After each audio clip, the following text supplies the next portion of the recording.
welcome back to the channel, man. We're back with another reaction video, and in this video we're going to be reacting to Aaash Singh's try to defend his wife and failed miserably.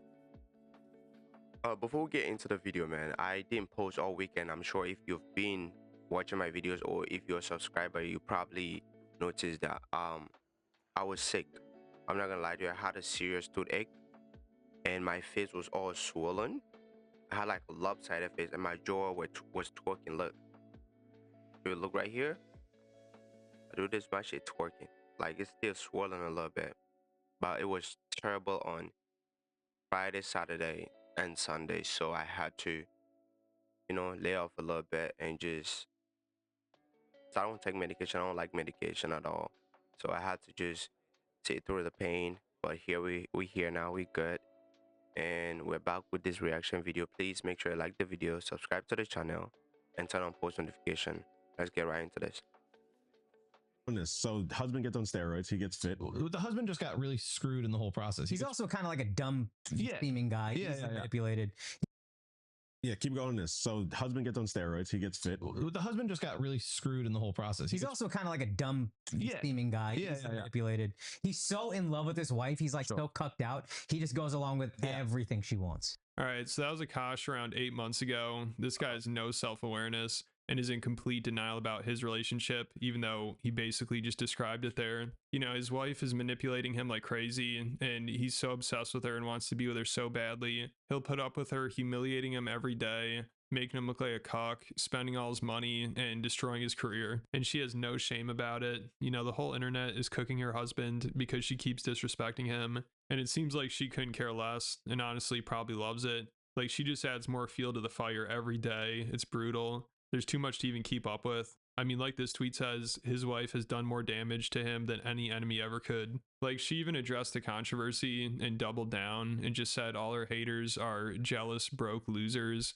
And she also had the audacity to say Aaash spoiling her and spending a ton of money on her has had the best return on investment. She claims it makes his life better and her more supportive of him, probably because it just keeps her from throwing a temper tantrum. So the gaslighting here is on another level. You know, Aaash has spent so much money on her, and in return, she's ruining his career. You know, she humiliates him every day. She constantly makes fun of him. She says he smells bad. She won't kiss him on the lips. And she even hits on and fantasizes about other guys right in front of him. I mean, she has been so disrespectful to Aaash, but yet she still has the nerve to go on her podcast and talk about how him spending a ton of money on her has been the best investment for him.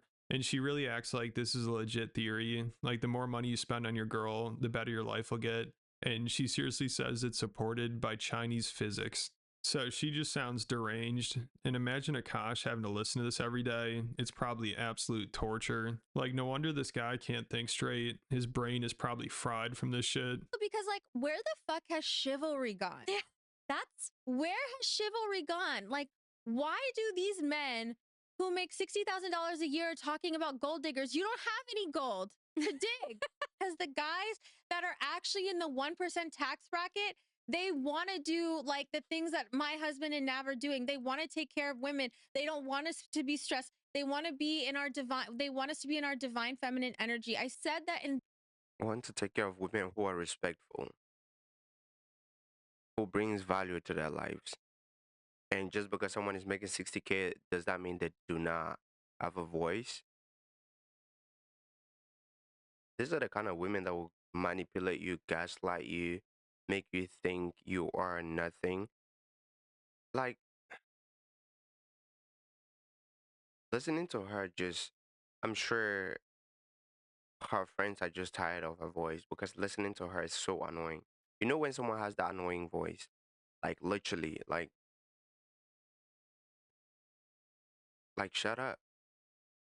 Investing in your wife is the biggest ROI that you'll ever have.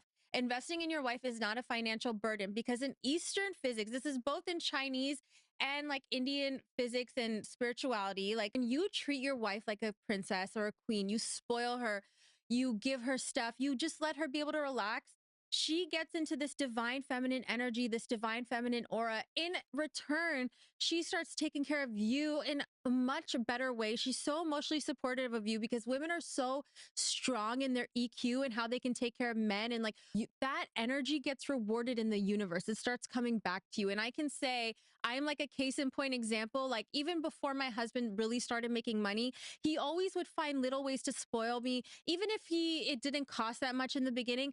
And now like we've gone from like him buying me like AirPods or like Nike shoes to now like spending so much money at Miu Miu or Cartier or whatever. And I'm not saying that to be braggy. I'm saying that I've seen this principle like really, really work. And I truly believe that like a man that takes. The only thing you're doing is sitting here running your mouth and embarrassing him. That's the only divineness he's gained from you. Embarrassment. You do not kiss the man on the lips. You are basically just ruining his brand. Everything about him, you're just ruining it. And you want to sit here and tell us about how treat your women this.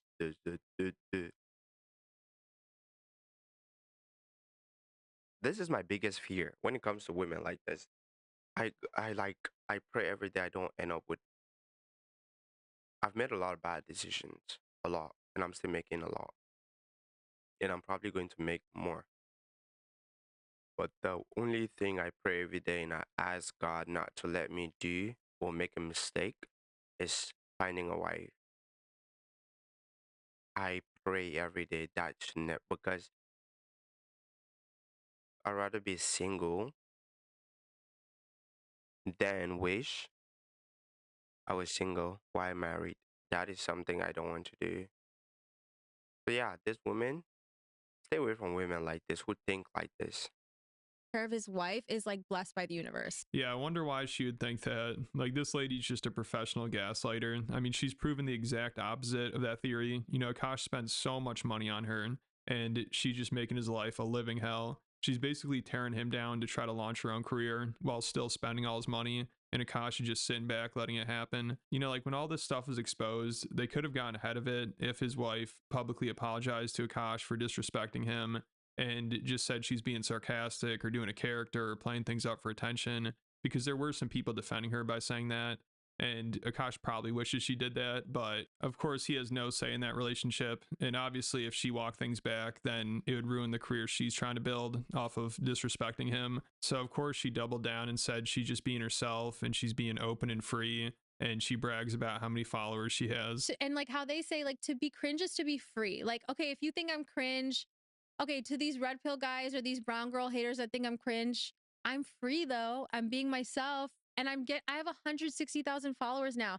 I only started posting last year. Like, whatever you think, like, that's good fucking growth. And Aaash addressed the controversy too at one of his shows, and of course he's just simping out for her, which I get, it's his wife and he wants to defend her, but she would never do the same for him. I mean, like I said, she could have tried to walk things back, which would have helped, and I'm sure it's what Aaash wanted her to do, but she doesn't give a shit about what he says. So this guy's down bad. I mean, the way his wife talks about him compared to the way he talks about her, it's just sad to see. I mean, he tries to tell this story to prove that she's not a gold digger by talking about how she was with him through everything and she even stuck by him when he went broke. But it turns out he's leaving out some parts and he's exaggerating to try to make her look better, because she tells a different story. You know, Aaash is like, I went broke in 2018 and she stuck by me. But she said she left him and went to India when he went broke. So of course he left that part out. And then also he said when they first started dating, he wasn't making any money. But he's admitted before he was making 6 figures and he was on some MTV shows. So he wasn't making a ton of money, but he was doing all right and he was getting publicity. But then he said the shows were canceled, and in 2018, he barely made any money, even though him and Schultz had started flagrant at that point and Schultz's career was really blowing up. So even though Aaash didn't make much money that year, he knew that podcast was going to be successful and he'd be making money from it at some point. But in the meantime, because his wife or girlfriend at the time kept spending all his money, he didn't have any savings and he couldn't afford his apartment and he went broke, which he claims she stuck with him through all this. But she has a different story, of course, and hers sounds much more believable, you know, because it just sounds like Aaash is doing whatever he can to defend her and make it seem like she's not a gold digger. So of course he's going to exaggerate and embellish this story. I mean, when he starts this, he even says he's never told his wife this story and she has no idea about it. which is really strange because it's about her. So I don't know how she wouldn't be aware of it if she lived it. And Aaash just makes it seem like is this rags to riches story, and his girlfriend was always by his side and she was with him through thick and thin. But in reality, when they met, he was doing all right for himself. He's making good money. He was on TV. And then he had one bad year where he didn't bring in much money and she freaked out and left. Calling your wife a gold digger and a whore and all these other things, it's a shitty thing. So I'm gonna tell one story that I have never even told her. Honestly, she has no idea of this story. My wife and I met in 2014. I was not making much money. I was getting $25 a night doing stand-up. I was on MTV shows that paid dog shit money. If she was Question: is that a comedy show or what is it doing? I'm quite confused. Is that a show or that's just like, is it supposed to be comedy or we just sit and we talk about what is going on with our lives? You know? Because why are you telling me that? I came here to laugh, not to listen to your boring wife stories.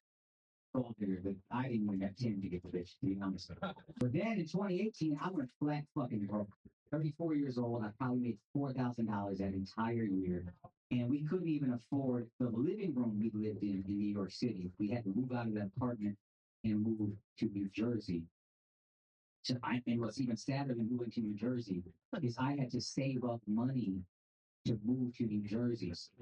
So we had to stay on her friend's couch for almost a month. We were basically homeless for a month. So I could save money to move to New Jersey. And I remember the night before we went to the couch, we had to stay in our apartment illegally. We were supposed to have been out by like 12 p.m.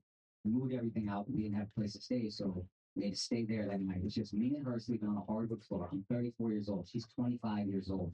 I'm looking at this girl like, man, you could go be with an Indian who's a doctor, like a real Indian.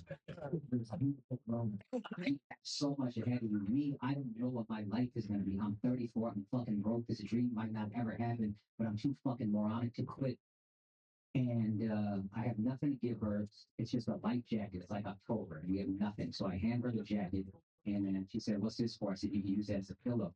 And then she goes, "Well, what are you going to use?" And I said, "I'll figure it out."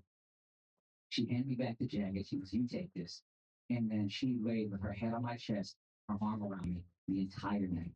And I remember thinking in that moment, this is why I haven't shared this with her, because I remember thinking, I don't know if I'm going to be able to marry this girl because I'm so broke and I'm in such a bad place and it's a dark fucking time in my life. But I know I will never find a girl that loves me this much ever again. And I will never find a girl who rides for me this hard ever again. So he's trying so hard to make it seem like it's this wholesome story and she stuck by him the whole time. She saw the potential in him when no one else did. But it turns out, according to her, when the money dried up, it caused a ton of fights. She got really stressed out about it, and she had a giant fight with his mom and then left to India. And then it sounds like once Flagrant started a Patreon and Aaash started making money again, Aaash went running to India to simp for her again. So at his lowest point, she just made his life even more stressful and then left him. Had like 7 MTV shows. I wasn't making crazy money. I was making like low 6 figures. But my girlfriend at the time, she moved into our place. And then all of a sudden, end of 2017, all the shows started suddenly getting canceled one by one. I'm going broke. So 2018, we're doing Flagrant. My wife, financially anxious person, is like, what is going on? Like, we're talking about getting married. Is this what it's going to be? I don't have an answer for her. I'm like, this flagrant thing, I think, I believe in this. I believe in this. Then I start wondering, like, am I just saying that because that's all I have left? Yeah. And then luckily we started the Patreon because I went so broke we had to. No, Andrew was doing great. Andrew was starting to blow up, to be honest with you. His started to dry up. He was kind of aging out of the MTV bracket and he wasn't really getting any attention from the industry. So he was pretty much losing all his income. And at the same time, I was working a really toxic job with like a toxic manager and like working until 2 a.m. And it just caused a lot of stress on our relationship. Everything came to a head when my mother-in-law came to visit us. And I was being very distant because of everything we were going through. Aaash was very stressed, and I think she kind of internalized it like that I was being bitchy towards her or passive aggressive towards her. It was a huge fight between all of us. Basically, Aaash did not defend me, and I was like, okay, I don't know if I could be in a relationship with this person anymore. So after this, we both took a much needed break and we just needed time to reflect on our own outside of the relationship. I took a trip to India with my mom for my cousin's wedding. Aakash needed to find his voice within the relationship and find his voice between his mom and me. Finally, a couple months later, I just had this epiphany. We were still getting in fights, but Aakash went on his own trip to India, and my Nana Ji was sick in the hospital. He flew out of his way to go see him in Punjab. I woke up the next day seeing pictures of him, my Masi, and my Nana Ji, and I just I had this moment where I was like, okay, I know he's the right one. We're going to make it through this. And I guess she had a job at the time, so she could have kept working. They could have tried to save some money and just have been more frugal. You know, like if she's really as loyal and supportive as he says, she could have tried to hold down the fort till he got back on his feet. I mean, I'm sure he's still doing stand-up every night. It sounds like he's a hard worker, and he's doing the podcast, which was definitely going to pay off at some point. So if she really believed in him at the time, you would think she would try her best to help with the bills and support. But it's like that's never even an option, you know, because of course her motto is his money is our money and my money is my money. His money is our money and my money is my money. So that is actually my number one. They must be generous with their finances from day one. So once Aakash stopped earning money, it was over, and they're probably fighting every second of every day. And then the final straw was her getting into it with his mom. It sounds like they really went at it. And I bet his mom thinks she's an ingrate. Same thing as Schultz. Years ago, he got into it with her too. So all the red flags were there. I'm sure everybody warned him, but he didn't want to listen, and he still doesn't. So all he's going to do is cope. It's going to be wild. But let me know what you guys think, and make sure you subscribe and check out the Patreon. I've been covering Theo Vaughn's downward spiral on there. He's starting to lose it. He's been hanging out too much with Candace Owens, and now he thinks everyone's after him. And he bombed his Netflix special, and William Montgomery bombed his show recently too, which he addressed. I'll be covering that on there, so make sure you check it out. It's definitely worth it. I'll put a link in the description. All right, man. Listen, again, I think there's the fourth time posting about this. I'm reacting to a video that has to do with Aakash and the wife, whatever. What I say is, bro, no matter what happens, pray to God to end up with a good, with a good, loving, and nurturing, selfless woman. And that is only gonna happen if you're a good person too. And that's why it actually hurts my feelings watching Aakash go through this, because he seems like a very nice guy, cool guy, you know, that deserves love. But the person he is with, the person is never gonna love him, never gonna give him what he's looking for or what he deserves, because she's so self-centered. My money is my money, his money is our money. What a dick. But yeah, man, let me know your thoughts in the comment section. Subscribe to the channel if you haven't done that.